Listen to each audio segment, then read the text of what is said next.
Where are we? Good morning, coaches. It is Sanai here. How are you doing? So welcome to this quick video. I've called this the silent sales call saboteur.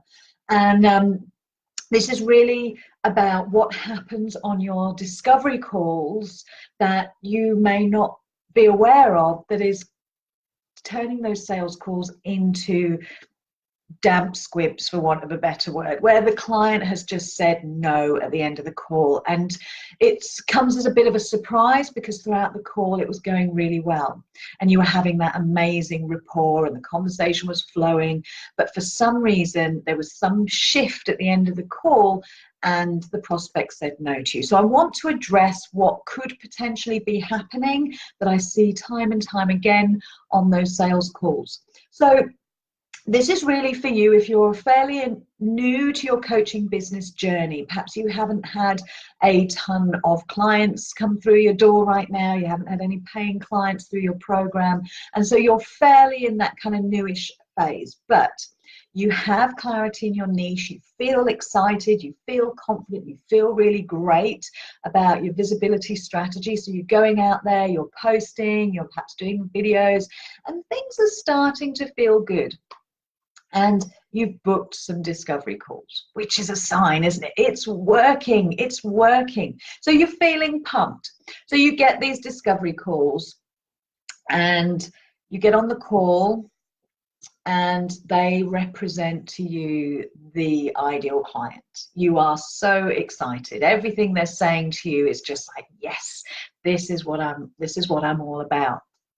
And so perhaps you've had a bit of sales training or you're following a process or a script even to help you structure your call. And it's going really well. Like I say, you're feeling this energy, you're feeling this great rapport with this person, and you just feel all the way through that this is going to be a yes, this is going to be a yes. She's really, my prospect is really excited and I can feel this really great energy. And then at the end, you deliver your offer, you talk about your program, and something shifts, and it becomes a no. And you're thinking, what? But it was all going so well. What happened? It might not be an out and out no. It's probably because the prospect is trying to protect your feelings. The prospect may say to you something like, I need to sort out my finances, or I need to speak to my spouse, or I really need to think about this. And there's just this shift in energy at the end of that call. So I want to talk about what might be happening at the end of that call. And I do see this time and time again. And so, just to preface this, there is a presupposition in NLP that states we are never not communicating.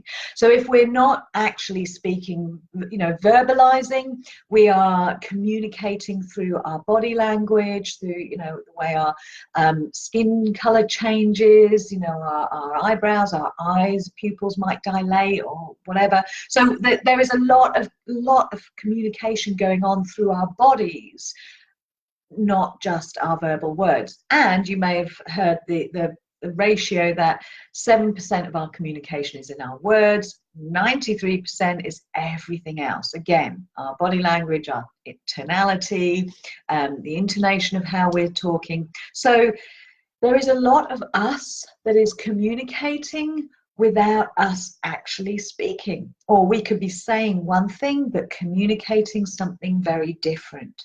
And so what tends to be a real kind of the silent saboteur of many newer coaches' sales calls is that as they're discussing their offer and delivering the spiel of this is how I can help you, they have an undercurrent of self-doubt in their ability to deliver the results they're talking about, the results they're promising.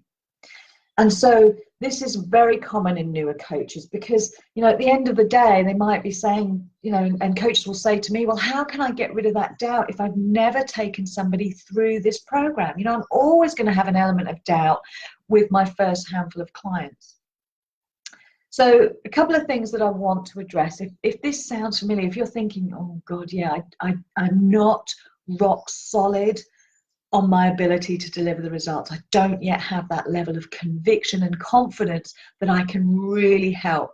So the first thing I want to say to you, if that kind of resonates, is to ensure that what you have created as an offer is authentic, is a genuine reflection of where you know you can take your clients. And you can tell if it's a genuine reflection because you've achieved it to some level yourself. So that's the first thing I want to say. The second thing I want to say, in terms of how do I get rid of the self-doubt when I've never delivered this program before, or I've never taken anyone through this coaching program before, so until I do that, how can I alleviate the self-doubt? What I want to say to you is, if you've got your niche and your ideal client really spot on and you are aligned and it feels amazing and you have that crystal clarity, the thing I want you really to hear is that you have taken yourself through that process. You know, when you think about what you do as a coach, if you are like 100% of the coaches that I coach, that I work with, you have endured some struggle. You have navigated some situation, some challenge, some setback in your life, and you've overcome it. You've come out the other side. And as a result, you've discovered this sense of purpose, this burning desire to help others. So your coaching offering is an embodiment of everything that you've experienced, everything that you've learned. And it's not just the stuff you've learned through your own personal journey, it's the stuff you bring to the table that you've learned from corporate, your skills, your strengths, your natural gifts from your other work life, your other careers. So you're bringing all of that to the table in your coaching offering. So it means that you know that if you've taken yourself through this process and got yourself to where you are today, you can do exactly the same for your ideal client. So creating an offer is about pulling together everything that you is an embodiment of you, should I say. So you're putting in all of your strengths, your gifts, your wisdom, your knowledge, your experience. It is an embodiment of what you know you can deliver. And so when you create an offer that is from within, that you know you have taken yourself through, then you're in the right place, and that self-doubt just won't exist. So know that you took yourself through that process yourself. You've taken the long, arduous route. Maybe you took years, you took courses, you read the books, you self-studied, you took yourself on a journey of self-learning that took a long time. And as a result, you can confidently and with conviction say to your ideal client, I can help you cut the timeline on what you want to achieve. And that's how you alleviate the self-doubt. Know that you've done it for yourself, and that's the most important thing. It also means you know what pitfalls and mistakes you made that you can help your client avoid. So it's always got to be an embodiment of your journey, your gifts, your strengths, your knowledge, and your wisdom. And when you have that vibration, that level of conviction and confidence in your ability to deliver the results, that will create an energetic shift in that conversation, in the sales call, when you're delivering the discussion about your offer. Because with that self-doubt, it's creating an energetic frequency.